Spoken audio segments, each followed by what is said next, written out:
Polling বুথের পুনর্বিন্যাস।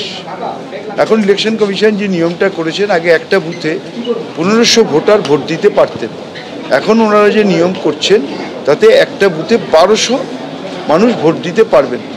এই যে যেখানে 1200-র বেশি ভোটার, তাদের অন্যত্র শিফট করা হবে।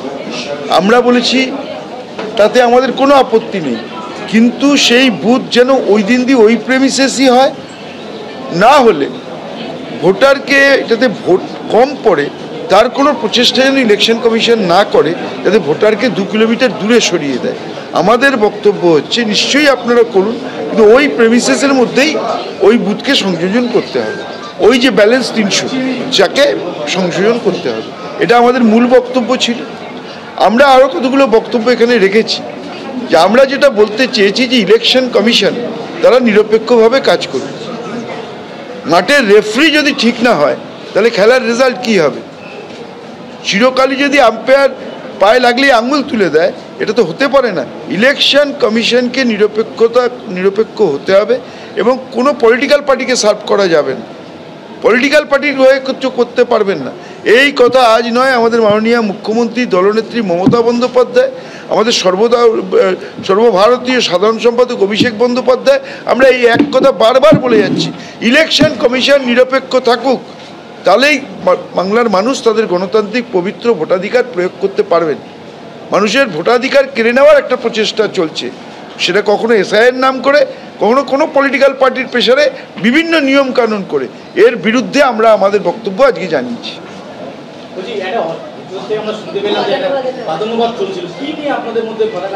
দেখুন, আমরা ইলেকশন কমিশনে যখন আসি, আমরা মানুষের কথা বলতে আসি।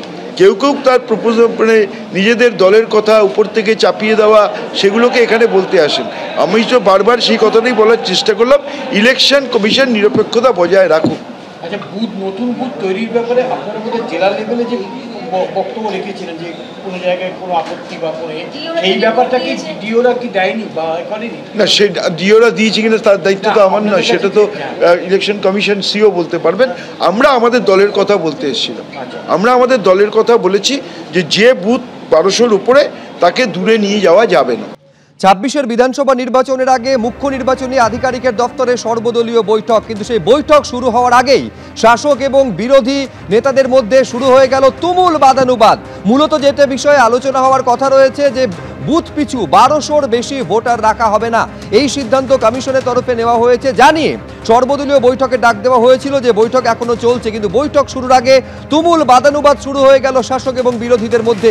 এখন এই বাদানুবাদ কি নিয়ে সে বিষয়ে জানবো, সরাসরি কথা বলবো। রুমা পাল আমাদের প্রতিনিধি রয়েছেন। রুমা, বাদানুবাদ কি নিয়ে? দেখো, প্রথমেই বলে রাখি, 1 ঘন্টা হয়ে গিয়েছে সর্বদল বৈঠক হচ্ছে এবং সেক্ষেত্রে কিন্তু যেমন সব দলেরই প্রতিনিধিরা রয়েছে, কিছুক্ষণের আগেই কিন্তু আমরা একেবারে উত্তপ্ত পরিবেশ হয়ে উঠেছিল। প্রথম থেকে আমরা শোনা যাচ্ছিল যে কী কারণে এই বাক্য বিনিময় হচ্ছে, যেহেতু ভেতরে এই সর্বদল বৈঠক হচ্ছে এবং সেই কারণে সে অবশ্যই জানারও আগ্রহ ছিল যে কী কারণে উত্তপ্ত বাক্য বিনিময় হচ্ছে।